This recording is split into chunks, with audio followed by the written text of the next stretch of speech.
What is the myth of automaticity?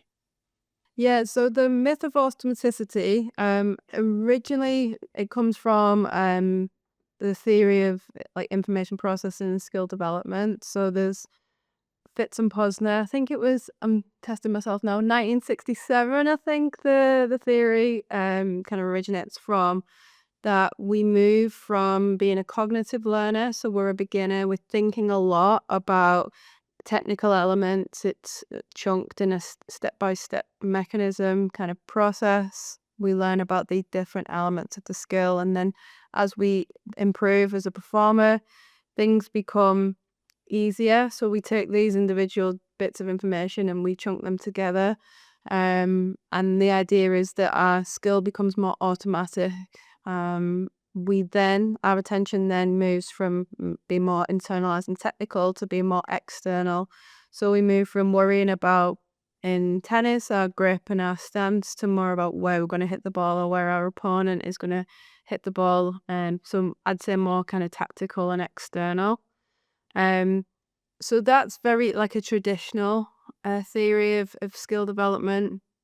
There's a lot newer. There's some what shall I say?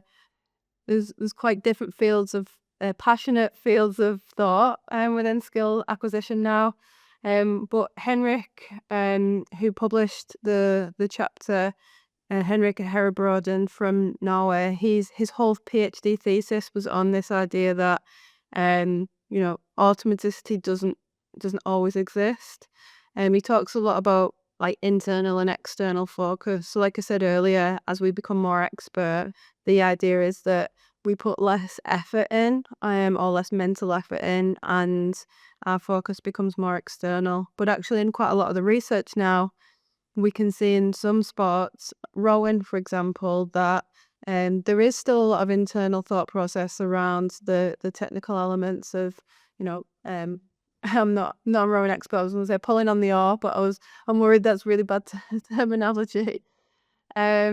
And he's looked at research in indoor rowing, and looked at like effort. So there is some research now that tells us that our pupil size can determine like mental effort, and he found that there was a lot of mental effort happening even with expert performers on an indoor rower. So yeah, that's in a nutshell. In that context, what would they be? I'm trying to put myself. I've been on a rower. I'm sure many people listening can actually even place themselves on a rower and know what that feels like. As a physical movement, it's not that complicated, right? It's not too much that you're thinking about. But technically, obviously, for a rower who is at a very elite level, they are thinking about timing. They're thinking about that they do have to execute oars into the water. But if it's on an indoor rower, what's the mental effort that they're associating with in there? I mean, I'm not an expert in this. I know it's important to say for this whole podcast, I'm not an expert in all these chapters that we're going to discuss throughout the book. Um, but I think it's more around mentally managing our own pacing. So there's that constant conversation between elements within the brain and physical output. Like, can I manage this level of effort? Can I manage this effort over a period of time?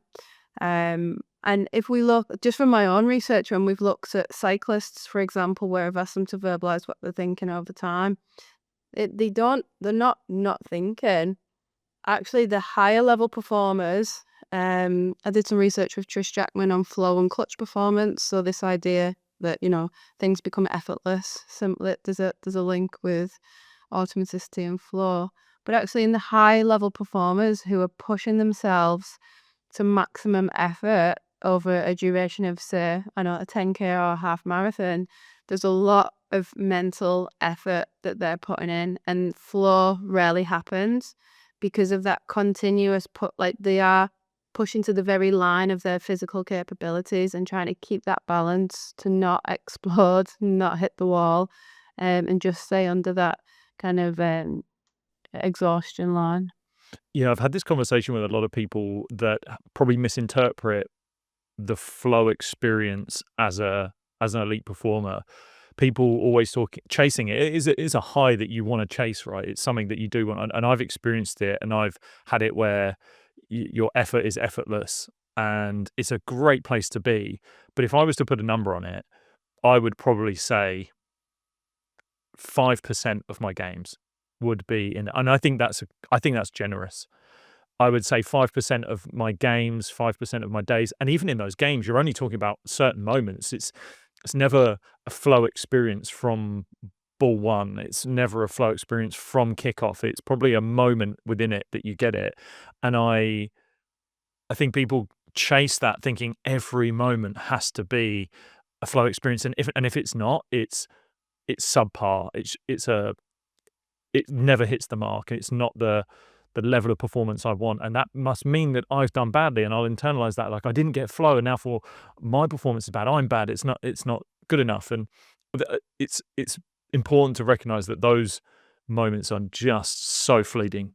Yeah, yeah, 100%. And Trish Jackman actually did a great chapter for us in the previous sport coaching book about flow.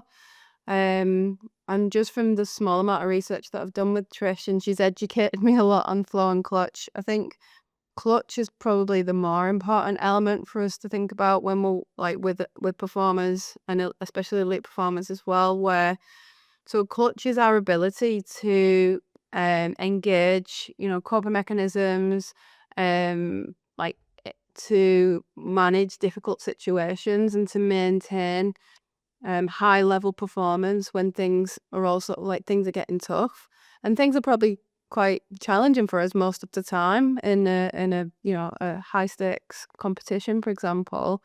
So rather than us thinking, right, how can we create these flow of environments that where we don't think about things, I think as coaches or psychologists, we need to be thinking, how can we train our athletes to consciously be able to focus, to engage in coping mechanisms and strategies to be able to perform well, like under pressure. Yeah, this is actually something I've been thinking about a little bit recently, is and really putting over to athletes I've spoken with and worked with, is that how much of your training is based towards when things aren't going your way, when you don't feel great, when you feel those nerves or you feel the physical and somatic signals that are just not favorable for you. And I don't know what you think about this and how this lands for you, but I actually think this is a broadened epidemic in itself from society and the ease of life that we live in, where the fact that I can flick on Amazon right now and get something delivered to me probably later on this afternoon, right? And the fact that everything is much more comfortable, it's a much more comfortable experience. Therefore, when training, it's needs to be comfortable. And whether there's a higher level of acceptance or want to have that level of comfortability in training, and then only to find when you get into a high pressure situation, a really high performing moment, a clutch moment that is uncomfortable, that is nasty, is chaotic, you have nothing there to deal with it because you've not been willing to throw yourself into it. Yeah, like we're going off on a tangent, but I love it. I think you're right. So like I think it's Erickson talked about this idea of deliberate practice, and again, it's effortful, it's difficult. It's not always fun. It can be quite boring. And I think when you were talking, then I was thinking about myself. So I do triathlon. I love to cycle, and I hate to swim. So guess which sport gets the most of my time, and guess which gets the least of my time. Because I'm more likely to feel some of the characteristics of flow on the bike. I've never experienced flow in a swim because I'm That is very hard to feel that in swimming. I don't even know if I've felt flow in the pool. It's constant, just it's just drowning yeah, with effort. yeah. So you're right. So as I think as humans, we want the easiest life as possible, but that's not life as a high performance athlete. And yeah, like because everything is so accessible, Like I always think about football, and I might be speaking unfairly now, but I've seen and worked in a couple of football environments where a football player doesn't, and I'm speaking about the men's game because I've got less experience in the women's, but a footballer won't bring their own like uh, nutrition because it's the water's brought for them, the food's brought for them, everything's organized for them. So then what happens when, I don't know, the chef can't come in, or the right nutrition isn't there on the day, things go wrong, right? Because they're not used to being out of routine. So I think we see that more and more in some high performance environments. Whereas I see like triathlon, for example, and don't get as much funding, don't get as much support. So I see a lot of resilience in them type of athletes because they have to be responsible for themselves, their own tire pressure. I've worked with an Olympic medalist who does all of her own mechanics, her own tire pressure. She's fiddling with her chain. She's her own nutritionist. She's her own physiotherapist. And I see way more resilience in someone like that. Did you hear about the Indian cricket team recently? This 10-point plan that they had implemented. Really interesting. So the Indian cricket team, the BCCI, had basically come down and said, performances aren't where we want them to be. This is not the level we want to be playing at. They had just lost a series to New Zealand in India. And it's, for people that don't know this sport, to beat India in India there's only a handful of teams that have actually done that. They've never won. Not many teams have won a series in India. And New Zealand, massively underdogs for that series to do that. Everyone thought it was just going to be a clean sweep for India. It wasn't. It was New Zealand who came out on top. After it, they put forward this 10-point plan, basically saying that the players had been having it too easy. Indian cricketers are some of the most they're the most revered athletes on the planet because they just have 1 billion people following them around all the time. And they put in this 10-point plan, and some of it was they weren't allowed to have fat. They were having to travel in certain circumstances. Families were only restricted to like 2 to maybe 4 weeks of being with the team. But then there were some other things that were quite interesting, was that private chefs weren't allowed to be coming on the tours, and it basically took away a lot of this reducing of their own of the control, and they put it back onto the players. They're like, right, you've got to have it a bit harder. You've got to have it a bit tougher to build some of this resilience. And I thought that was, it's going to be interesting to see what happens, whether it's that thing that actually kicks them into gear, or whether it just is something that is just a bit of a PR stunt. I don't know, but Yeah, kind yeah. of on the similar lines. Yeah, it's a bit of a balance, right? Because being a full-time athlete, it's tough. It takes a lot of time. You want to be able to have a clear mind so that you've got the time to dedicate to the sport. But it then makes me reflect on a lot of female athletes or women athletes who are meant to be professional athletes, but also working a full-time job on this, or a part-time job on the side. So, and it kind of links to, one of the other chapters in the book by Alex Laxu on Smoke and Mirrors, how we're talking about professional sport, and not all sport is equal, and we're expecting, these professional women athletes to be these excellent performers. But then they're not getting the personal chefs. A lot of them aren't getting the personal chefs and the hundreds of people around them picking up after them. And a lot of them are actually working jobs at the same time. Um, I don't think that's cricket. You'll know more about women's cricket now in the UK. That's way more professionalised. But I'm just thinking about some of the, like, rugby league, for example. I do quite a bit of work in. They're meant to be professional athletes, but they're also working, and they're some of the most resilient athletes I see because they're having to manage their own time, the children, their own training, their own nutrition, and coming to training, giving 100% on top of that. So yeah, it's a whole continuum. Yeah, I'm going to lasso back towards this myth of automaticity, just to make sure that I've got this right, which is this myth is the fact that it's not a case of you have to put in more effort or the fact that it becomes more automatic the higher up you get, that isn't actually true. That the higher up you get, the more you are thinking, and there isn't a necessarily automatic thought all the time. So parts of the skill might become automatic, but we don't. But the whole activity doesn't become automatic, and we don't just stop thinking once we become autonomous, or once we become an elite performer. So our thinking just changes. We think about different things, so it's still effortful, but we might be just directing our attention elsewhere. There is a lot of research by Wolf who looks at the importance of external focus, and if we focus externally, then we'll supposedly at that higher up elite level we perform better. But again, I think Henrik's kind of conclusion is that not everyone and every sport, like every type of sport and athlete, perform better by external focus. We might flick from internal and external throughout the whole duration of a task. And some people might prefer more external cues, some people might prefer internal cues. We can't just say everyone needs to be externally focused as an elite performer.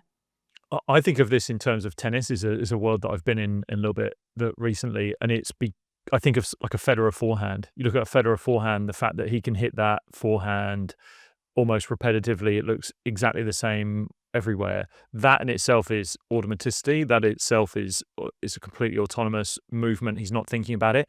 But the game, playing against a Rafa Nadal on a certain court type or just conditions or new tactic, that is thoughtful. Like that has to be completely thought out, and that's actually why you play, right? That's why you should be playing a sport, is you should be playing something to really engage in that fun and that cat and mouse. Yeah, yeah, agreed. Smoke and mirrors. Talk to me about that myth. Explain what that is. So we've had throughout both books, like a huge theme around women in sport, women coaching. Like not surprisingly, because we've got two women as the editors of the book. But Alex was really passionate about writing this chapter because we talk a lot now, which is really great, about developing women in sport. For example, the last Olympics, there was the big thing about 50-50 gender split with athletes. So it's great. So there's she calls that the smoke. So there is evidence that we are, there's women are starting to be paid to be professional athletes. Um, Thousands and thousands of people are turning up to watch.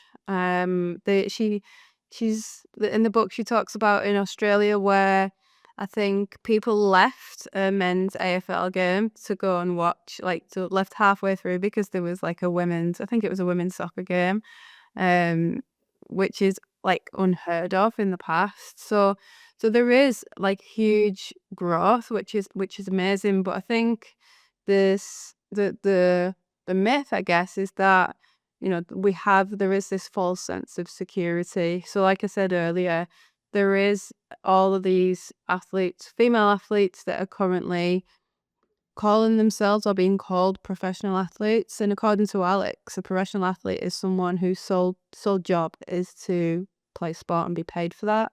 But they're not. So a lot of female athletes is still having to work to financially support themselves and their families.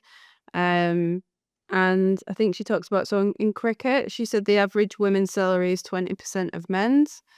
Um, it's still a big issue across a lot of sports. So I think the whole crux of it is, and we run a women in sport lecture with our master students at Liverpool John Moores University, and we always have this debate. And a lot of people say, yeah, but we're making such progress, and look at the World Cup, and women are so equal now. But when you actually look at the statistics, we're quite far away still. Is that based on purely on salary numbers? That's based on, so I understand what you're saying there, and I actually totally agree. I think probably one of my biggest bugbears in life is when I hear someone say they're a professional athlete, and then you ask them and they're kind of doing it as a bit of a hobby, and it's that they've just sort of self-diagnosed themselves as a professional athlete. I always will say, "Are you being paid to do this? Is this the only thing that you're doing?" And if the answer to that is yes, then you are a professional athlete. That is a really good point, that there are so many female athletes in certain given sports where that is not a reality for them, and they're having to subsidize a lot of their income via other means of income. Actually, one that was really interesting, her rise is incredible. Ilona Maher is just a great idol for female sport, but she did come out and say that my social media earnings that I will get will dwarf what I earn from rugby. And that, and I think that is a really, I actually really like that as an example, because it's a great indicator for me. And this is very hard as being a 35-year-old white man to say this. I know I could get castigated for saying certain things like that with this, but it is Ilona Maher's example there isn't exactly the reason why sport is the way it is. It's based on eyes and attention. She gets paid more on her social media because more people watch her on social media from outside sport. Is she raising the profile of women's rugby? Yes. Bristol Bears female side have started selling out stadiums. They've started getting capacity stadiums for their games. They had to move games into different stadiums to do that because of her. It's like the Tiger Woods effect that golf had, right? That he plays a round of golf and more people come to it because more people want to watch it, and the money follows that. And I think she's a great example of that, that she's got this huge platform online, people watching it, eyes on, is valuable. That's where sport will forever like, it will forever be that tussle in every sport. And this even happens in men's sport. I think people forget that this is going on in men's sport, that I, as a cricketer, technically will train and play more days than a professional footballer will. The hours that you're training, the time that you're playing the sport, you actually put more time and effort into that. I don't get paid as much. You wouldn't have got paid as much because footballers, more people watch it. Yeah, however, a woman might train in cricket the same amount as you, but you'll always get paid more than her. Totally, because more people watch the men's game. So it's all. So I mean, you'll never win. Like you'll never get to the point where there is full equality in sport because eyes on the sport are not equal. Hmm. But if we look at triathlon's a really good example where, because it's a younger sport, so from a viewing perspective, we seem to get a relatively equal viewing or exposure on TV. Prize money is exactly the same. And I think social media following seems, not that I've got the statistics, seem relatively or more equal. But going back to what you were saying there about Ayana, I think I love her, by the way. She's amazing, and she's give us the magic formula almost of how we try and develop and improve like interest in women's sport and build a platform. So Alex talks about kind of 4 key like characteristics or ingredients for trying to do this. So players building their own brands is one. So like you've just mentioned there. And advertising. So I guess if she's building a brand, she's attracting more advertising. Then we put on good venues. So like you just said there, they've had to, go into a bigger venue. And hopefully then we're changing societal attitudes because more people are watching. We're seeing what a great sport it is. I don't know about you, but I always used to hear like, oh, the women's game's just not as interesting.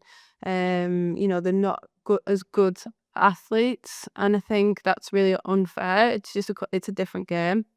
Um, so I think if all of them things can happen, which she seems to be like cultivating herself, which is awesome to see. But if we can get more of that across more sports, I think we'll definitely see an improvement because there is money in women's sport. So that's another thing that Alex talks about, how I think there was a figure in 2023 that the Women's World Cup was extremely profitable with like $600 million being generated in revenue, which was the most successful World Cup yet. So there is evidence that it does generate revenue.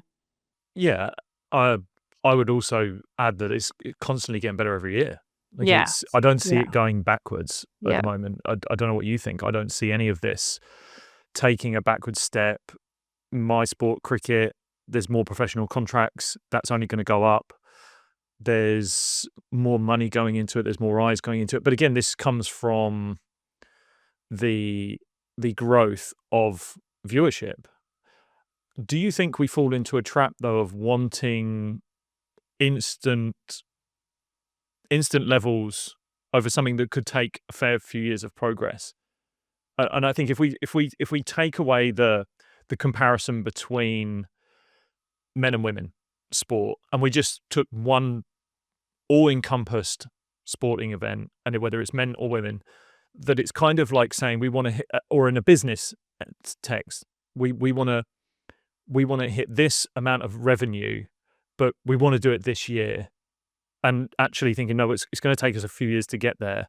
It's going to take us a few more people to be bedded into the idea, to start coming into through the doors and understanding our product. What's the product like? Engaging with the product. Do you know what I mean? It's like, here's the product. The product is building, and it's going to take time for people to go, oh, I can enjoy this. This is something I want to go and do, and I'm going to be a recurring customer. I'm now a fan of this product and come back. Do you think we fall into that trap sometimes of wanting sort of like, let's get that finish line now? And because I love where I work with women in sport, and I love where it's going, and I think it's only going to get better. I sometimes just worry that the speed of wanting to get there actually just moves the attention away from, like, this is actually going somewhere. This is getting way better. It is going somewhere, but I think the problem we have is that we have the decision makers. So we could have moved way quicker, right?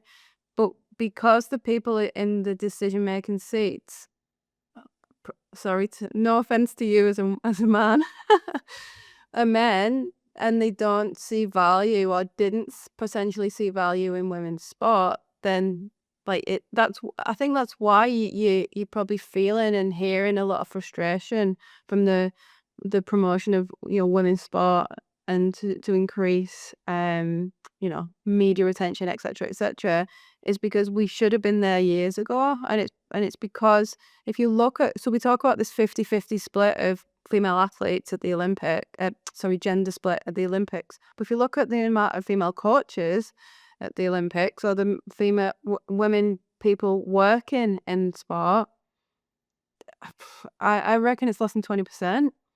There was a statistic from UK coaching that women coaches has actually decreased over the last couple of years, because of maybe the environment, the accessibility, and the attitudes, stigmas, and it's not a feasible environment for women to kind of thrive in and feel like they've got a voice. So going back to your question, yes, I agree that we should be happy that we are progressing, but also I think we're a bit annoyed that we haven't progressed quicker. Yeah, that's a good point. The progressing quicker is a good point that you raise. Interesting about the coaches. I would be, yeah, I imagine there's so many different factors as to why that number has changed, and whether it's certain sports and certain levels and things like that. Let's move on to the next one. The myth of winning matters most in sport.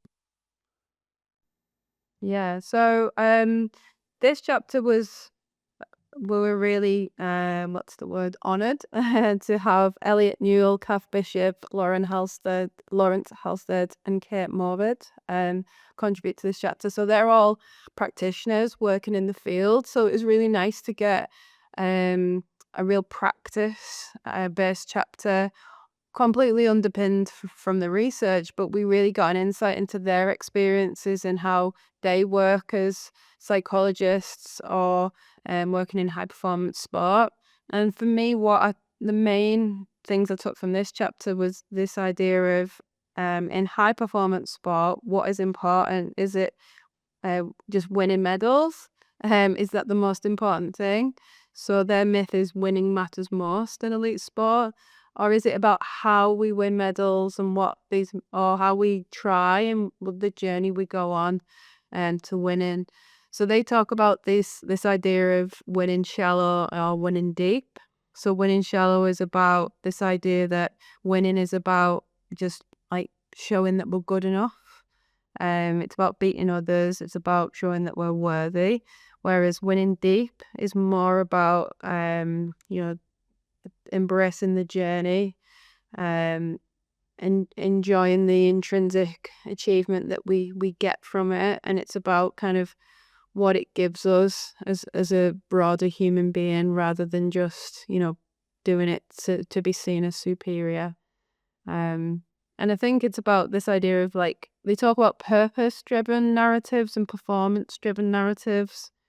So people who've got more performance-driven narratives have more like perfectionist tendencies, and their self-worth is very much based on like winning and losing, whereas this purpose-driven narrative is more about our broader self-worth and a positive sense of self, and like again this intrinsic drive just to be better, not necessarily be better than others, but just be better than like we were previously.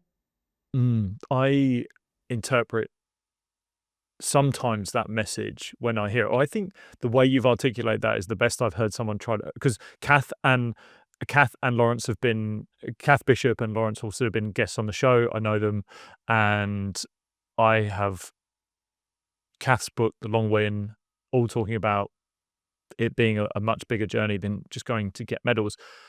I had this when I started talking about this years ago. I got challenged on it quite a lot, and I have a mindfulness background. A lot of my work is rooted in that, and the whole idea of it being a holistic journey as an athlete.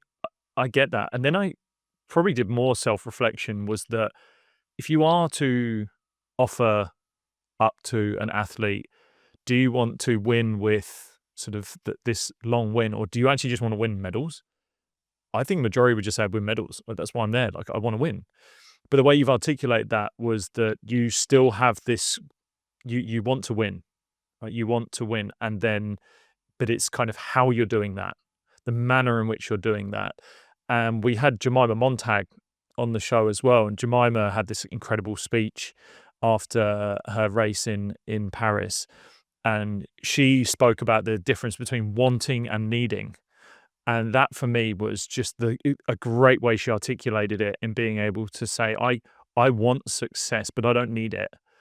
And that was really built on the fact that she felt if she didn't get the medal she wanted or didn't, it's not about that. It's about the whole thing that's gone on. I know Kath would have been just screaming at that interview. She'd been like, yes, this is exactly what we've been hoping for.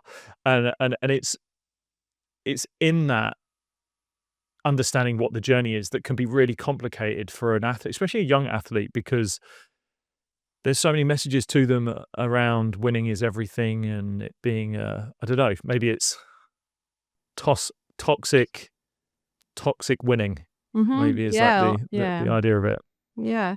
And I think it's really difficult because I have this conversation a lot with my trainees when when working with a high performance athlete and it's their job. So their job is to win. It's because winning then it gives them income. Or for example, like I used to work with a golfer who, if she didn't win or finish certain places throughout a season, she doesn't retain a tour card, and then her career is that she's known it, and her entire life is over. Um, Similarly with, if a cyclist doesn't perform well over a season, they don't get re-signed the following year. And I don't know if you've ever noticed this, but during the Olympics, after someone like wins a medal and they get interviewed, I noticed so many times people say, "I'm so relieved."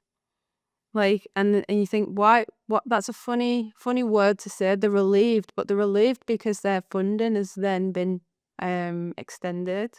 So everything is about this. Thank God for that. I can eat next week. I'm gonna, get some more funding. I can now post on social media. I can get more sponsorship. So everything is built around livelihood.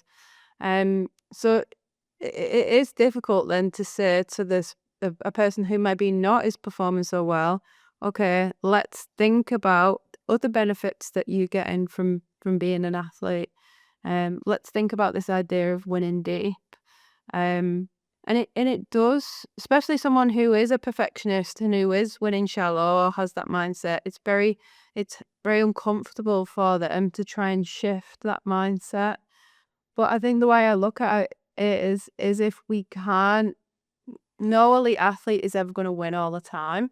In fact, they lose however many percent more than they win, right? So losing hurts. And if we're winning shallow, and we're losing, then our self-esteem is at rock bottom. We hate ourselves. We're like, our mental health might significantly drop. So then we need to think about what else, that sport and that activity and being in that environment gives us, because otherwise we're in quite a dark place. So that's kind of how I see it. I get people to ask themselves the question. It's a really deep and brutal question to ask, which is, if you are to not get all of your dreams and goals and outcomes that you want, would you still play this sport? If if that's if that's a yes, great. Then you're playing it for reasons beyond all of that. But if you're only playing it for that, it's not guaranteed. Even if people like you more for playing that sport. I have actually, through therapy the last year or so, recognized that I played the sport just to make sure that people valued me as a person and that they saw me as someone that could add value. And then you kind of, later down the line, start to realize you're telling yourself patterns of, I'm turning up to this gathering and are they enjoying me being there because of who I am or because of what I do? And that's a tough place to sort of put your mind to, but it does come down to hopefully not wrapping yourself just fully and associating your identity with being a winner or being an athlete that tries to win, and trying to strip away, like, why do I play this? Yeah, and I think when someone asks themselves, like, who am I? If you remove their sport and you ask them, who are you? Then I think when we think about our identity, if their identity is just solely about them as the athlete, then I think there's a little bit of work to do, because there's got to be more to that person than just their sport, because sport can be taken away tomorrow. I really think the first place for people to start with that is values. For me, was values, and I, on reflection again through this therapeutic process, was I was able to look back at how I set myself up as a young kid, and I actually don't remember sort of fully being only wanting to win and be successful. I actually was quite fortunate that I built my career through watching vicariously through a lot of inspirational videos and things like that. And then through that, I actually recognized that's the kind of person I wanted to be known for, not the achievement, but for the type of person that I was. So I didn't realize that I actually started building this value system very early on in my life. And I was, if I make a decision, does it sing to my values or not? And I want that to be the case. So I always say to people, like, find your values. And if you can't find your values, figure out what it is when you've been really proud of yourself. How did you act? If you've maybe gone through a challenge that you overcame, what did you do then? What sort of energies did you draw upon? Or even as simply like, who do you really revere in the world? And not Cristiano Ronaldo because he's got the followers he's got on Instagram, or the trophies he's won. If you even dug down into, like, why do you really like Cristiano Ronaldo? It's like, because he actually works harder than everyone else, and he's meticulous in his work, and he's got good work ethic. That could just be a value that you then enjoy. But it's trying to find these role models and people you in sport or high performance that you think have values that sing to you. Yeah, and thanks for sharing your insights from therapy.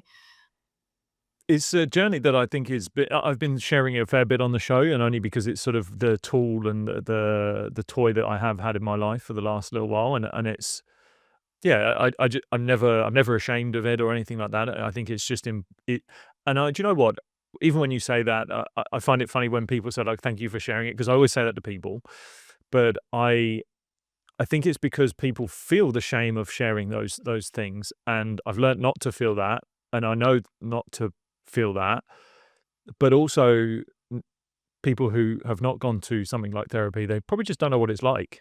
They just don't actually know the experience. I'm really fortunate for the therapist I work with. It's not a friend. He is a friend, but it's a friendly conversation, and it's not overbearing. I've not cried once, right? Do you know what I mean? I've not that's not what it is. It's not I'm not lying on the couch. I'm just literally going for a walk on the seafront with a coffee, talking to someone. Like, that's it. Yeah, no, the reason I said that is because I get a lot from therapy, and what's what's better than being able to talk about yourself for an hour? Feeding the ego a little bit. Yeah, when do you ever get a chance to just talk about you? And so I think it's just such a healthy space to be in. And I think, yeah, everyone, if obviously everyone can't access it, but if everyone could, it would, the world would be a better place. Mm, yeah, and healthy challenging of those thoughts as well, I think, getting some healthy challenge in those thoughts. Myths of sleep. What are the myths of sleep? So before we received the chapter, I think I always used to have, like, my wife doesn't sleep as much as I do. I love to sleep loads. So she'd always say things like, "Oh, Amy, I can sleep when I'm dead," or like, "I can catch you," or "I'll catch you up. I'll catch you up at the weekend." So I love this chapter because that is all a myth. Like catching up isn't like we talk about sleep banks and gonna get. I've had coaches in the past say get quite a lot of sleep before an event so you can bank it all up, and then if you only have, like, 3 hours sleep before your event, you'll be fine. Again, all a myth.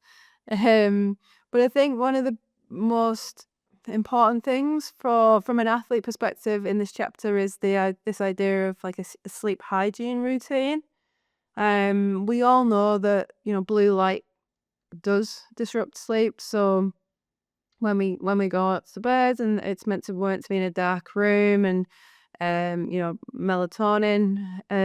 helps us to regulate sleep, but actually blue light suppresses melatonin release, so then that impacts our ability to get off to sleep. So that's known. um so I think a lot of athletes, or a lot of people in general, love to scroll before bed.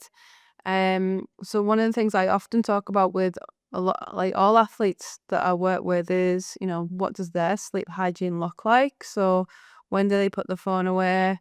How many hours before, like, they go to sleep? What's the temperature? So temperature was something that was talked a lot about. So having an ideal cool room between like 19 and 21 degrees is really important. And then there's another kind of myth around, if I only get 5 hours through the night, it's fine because I can nap, and that if I get my 8 hours throughout the 24 hours, that's fine. The research doesn't say that that's terrible, and napping is better than not sleeping at all. But the ideal, according to the chapter, so Kathleen Miles, Stephanie Shell, and Dean Miller, sorry, from Australia, is that, Dean? I didn't know you had Dean on there. So Dean, Yeah. I coached Dean. No So way. I'm not joking. Dean, I coached Dean. So he's from South Australia. He's from Adelaide, and I've just come back from Adelaide. I was there in January, and one of the people I went for lunch with was his mum, and yeah, I know them really well. I didn't know Dean was on that, but because he's now become a sleep researcher. He's a Yeah, yeah. great kid, great kid. Yeah, yeah, yeah. So yeah, so the idea of napping, so there is, it's not terrible, but um a full night's sleep is better. So if we are continuously napping, then it then impacts our sleep later on in the night, especially if we're having long naps. So and they advocate for between 1 and 3 p.m. for like ideal napping times. And then they talk about waiting 60 minutes after sleep before we exercise. So yeah, Is I that is think it? Can I touch on that? The recommendation of that for sleeping and then having exercise 60 minutes, that's all sleep, napping, that's or your main bulk of sleep from the evening? Within the book, they talk about napping, but we actually had a seminar a couple of weeks ago by one of my colleagues, Ben Edwards. I run like a seminar series in Liverpool for the public, and he talked about, which I found really interesting, is that we get stronger throughout the day.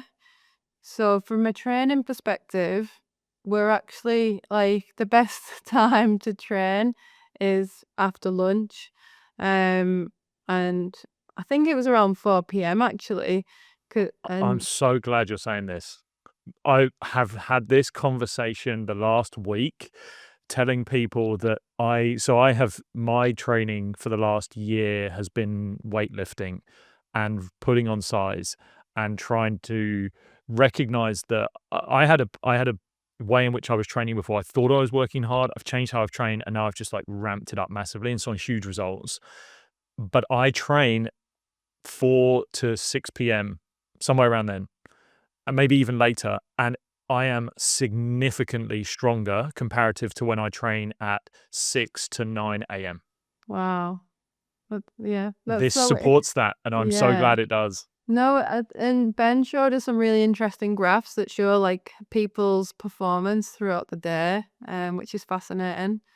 Because like I like a lot of people, like as a triathlete, I have to get up early in the morning and train, like swim. I did a cycle this morning, but yeah, even for strength training and weightlifting, then I guess you'd be able to feel and measure those differences way more easier. It's really interesting though, as a pro, right? We used to go into the gym in the mornings, and we used to do all of our training in the mornings, and I wondered if you not to train the skill, but if you were doing a pre-season and if you were to, I don't know, really load up for 3 months a player and you wanted hypertrophic benefits for 3 months, that you would actually plan all of their sessions for the evening and just be doing remedial work in the mornings and just get them to get in the gym in the evening, and whether you would actually see better significant results. And I think because sleep is more important as well. So if for example they're able to lie in till like later and then work out at those times, then that's going to be way more beneficial. So like Ben Edwards's thing was, if you're not getting enough sleep, there's no point training because the gains are going to be like less. Well, he's quite extreme, so he's like non-existent, but yeah, that's kind of his thought process. It's like the greatest protein shake you could probably ask Yeah, for, yeah, 8 hours sleep. I agree, yeah. and I agree with, like, a sleep debt as well. Like, sleep debt's a genuine real thing. Mhm. I have thought that mentality before, where it's like, "I'm gonna fly through this. I'm gonna just break I don't need sleep, like, I can deal with it," and, yeah, no, I'm a far better performer just cognitively with it. It's just the research is just too obvious, and the even just the anecdotal experience that every human being has on Earth is like, wow, you've clearly not had enough of sleep. It's like, no, it's a thing. Okay, the last myth of motherhood. Women should exercise during pregnancy. Oh, shouldn't. Sorry, they shouldn't exercise through pregnancy. Yeah, so the myths of pregnancy as an elite athlete, which was led by Mel Heyman, Maggie Davenport, Nicola Bullock, and I did a very small contribution to that one because I'm a psychologist and they're physiologists. But they Mel and Nicola work in Australia and Maggie's in Canada, and a lot of their research is about the kind of training of elite athletes, or even not even elite athletes. They also look at just active women and physical activity levels during pregnancy. Mel did a really cool case study of an Olympic kayaker who was she tracked her training all throughout pregnancy and was able to see kind of how she adapted with the change in like body shape, what training she was able to do. But I think in a nutshell, like it's what they're saying is that we can train as if we're healthy and if the fetus is healthy, then there's no reason why elite athletes can't continue to train, maybe not at the same level or higher, but as long as they're training a little bit less, and as long as they're not doing more than they were doing previously, then there's no evidence to show that there's a detrimental impact to the fetus. So the main things to be careful of is heat exposure and altitude. Is like obviously I've got to be really careful when we talk about pregnancy, because I'm not saying all pregnant women go out and train as hard as you want. Everyone is an individual, and everyone needs to kind of work with their doctors, their midwives, etc. But I think what where I'm passionate about this is that historically, if we look at women in sport in general, there's a stigma that women are more fragile, less able. Add pregnancy on top of that, and you're timesing that by 100. And there's still now. You'll hear my family members talk about this, or some of older friends. They'll be like kind of looking down and thinking it's inappropriate to see a pregnant woman doing physical activity, like it's something to be ashamed of. Whereas now you see, like, look at Serena Williams, like she was back on the court, but like 8 to 10 weeks later. It's so possible. And I think we need to like share that message as much as possible, because sorry, I'll stop talking in a minute, but we did like a book launch in September, and we talked about this chapter, and a lady in my running club came up to me afterwards, and she was like, I actually have put off having kids because I don't want to stop exercising. So she's delayed her future family plans because she thought she had to just stop exercise altogether. So I think it's important that we share that message. Do you think it's other women trying to essentially tear those women down from this idea that they can be exercising for pregnancy? Because I think of it interestingly around there's a very side tangent, but there's this psychology that's going on through people who are taking Ozempic, and there's this people who live a healthy lifestyle and people who are overweight taking Ozempic, losing the weight. There's this psychological battle that's going on between these groups of people, because essentially what's happening is these people that are losing weight through just taking this drug are not having to go through the hardship, the grind of all the others who have kind of done it traditional methods.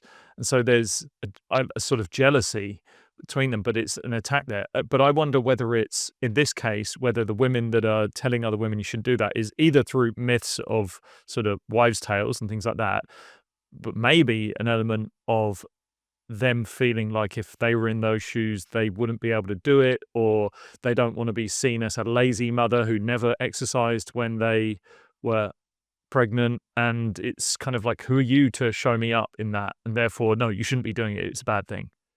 Yeah, I mean, possibly, but a lot of it is coming from like male doctors as well. So I know that a lot of this is just anecdotal, but I've got a lot of friends that have been pregnant, and also gone through things like IVF, where there's a lot of investment that's gone into IVF, like time, money, a lot of money, impact on health, and they're being told by medical professionals, don't do any exercise. And these are people who are like, frequently and very active people being almost scared into becoming sedentary, which then has an impact on their mental health, which then is going to impact their ability to conceive. And then once they've conceived, they're so terrified that they shouldn't, because they've been told not to do anything, and they've invested all this time and money and, putting themselves through all this medication, that they're living in fear for 12 months during pregnancy. And I think that is a little bit irresponsible from like the medical field. And I understand it to an extent, because we want the person trying to conceive to be as careful as possible. But there's actually no evidence to show, and actually there's evidence to show us that doing physical activity is better for the mother and the fetus. Um, because like Kelly, she talks about, you know, giving birth is a sport in itself. So we need to be fit and strong, and to be able to go through that process. So if we go from being physically active to being completely sedentary for 9 months, then we're in a way worse position than we were previously. Yeah. I mean, I navigate a very precarious line here by almost feeling like I'm going to touch on a subject that I have absolutely no right in talking about, pregnancy.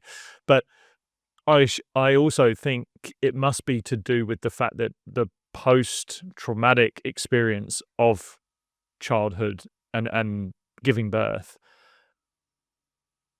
the fitter you are, the better you must recover from it.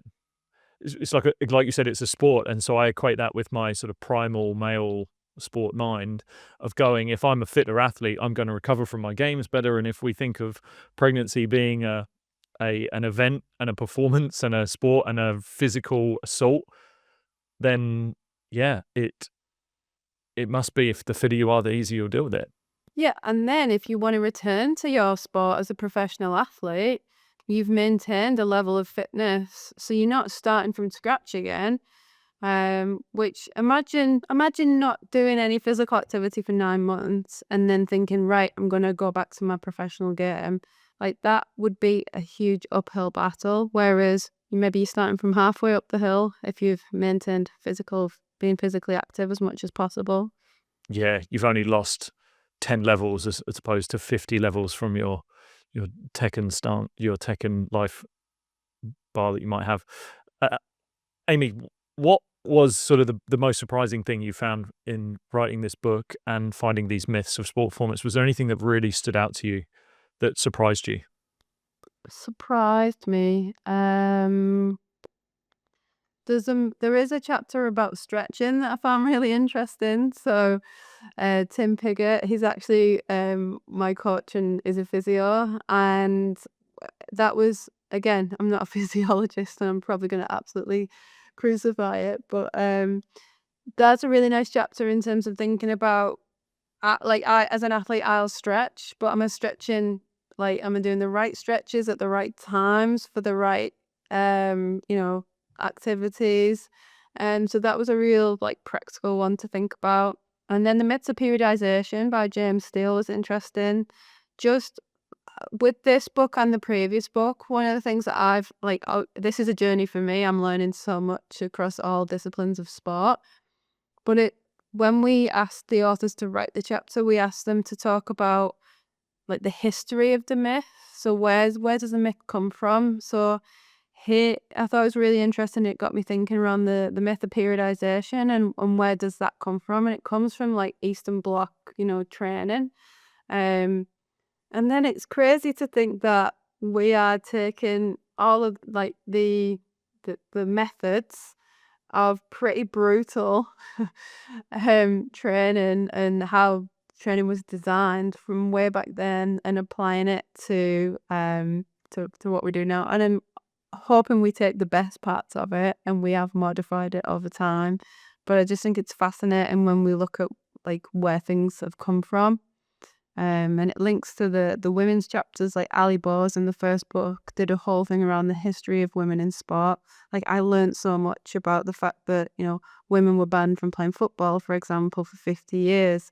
Um, Fashion dictated the sport that women could play in the early 1900s because they had to wear long skirts. So tennis and cricket might have been the only things that they could access. So when you think of all of these social norms or rules that have been put in for women in society, it's kind of a no wonder that we are behind. And this is what came from this is, and Kelly wrote about it in her book about the history of women, is the term bicycle face. I don't know if you've heard of it.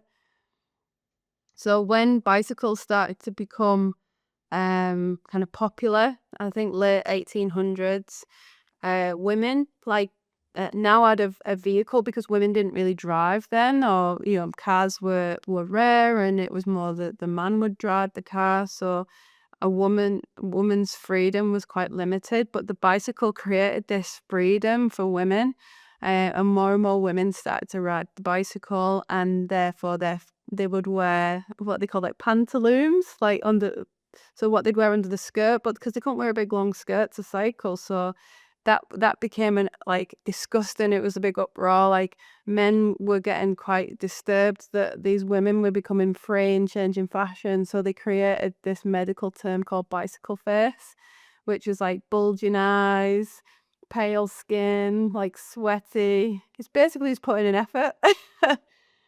And it is a legit like terminology that was used for as a medical condition to try and prevent women from being like from using the bike. So that I've like just blows my mind, but I think it's a really like cool piece of history. Is it where I think of when it comes down to myths, and we've had Adam Meakins on the show talk about myths of physiotherapy, and I think of when a myth sort of presents itself is that there's either been a lack of update in education and something hasn't moved forward, and therefore people are holding on to that, or there's an agenda. There's an agenda somewhere in either to get themselves ahead or a certain group ahead, or pull another group back and move them aside or something like that too, because you get it in marketing, right? You get it in business where people will really loud a sort of concept or an idea and say like, this is it. And then people believe it, and then they run with it. Look, Amy, thank you so much for coming on. Where is the best place to send people? How can we best support you in what you're doing? Thanks, Lewis. Yeah, well, they can buy the book if they're interested. It's available on Amazon. There's a pretty good discount on there. Or the Sequoia Books, the publisher's website. They can access it there. And we do also run monthly webinars. So each chapter, for each month, where we have the authors from each chapter will come and kind of do a 30-40 minute presentation on the chapter, and there's a really nice opportunity for Q&A, so to speak directly to them. And then following the webinars, we record them and then we pop them on the Sequoia YouTube channel. So any that have already run can be accessible, and we've got all the webinars from the Myth Spot coaching book that we ran over a 2-year period. So there's tons of resource on there. If people are interested in any of the myths, they can find all of that information on YouTube or by buying the book. Brilliant. Love it. Amy Whitehead, thank you so much for coming on. Really appreciate it. Thanks for having me, Lewis. If you enjoyed that episode with Amy and you want to enjoy even more episodes of the show, then I've put together a playlist for you to get started right away. It's going to be around about here. Off you go.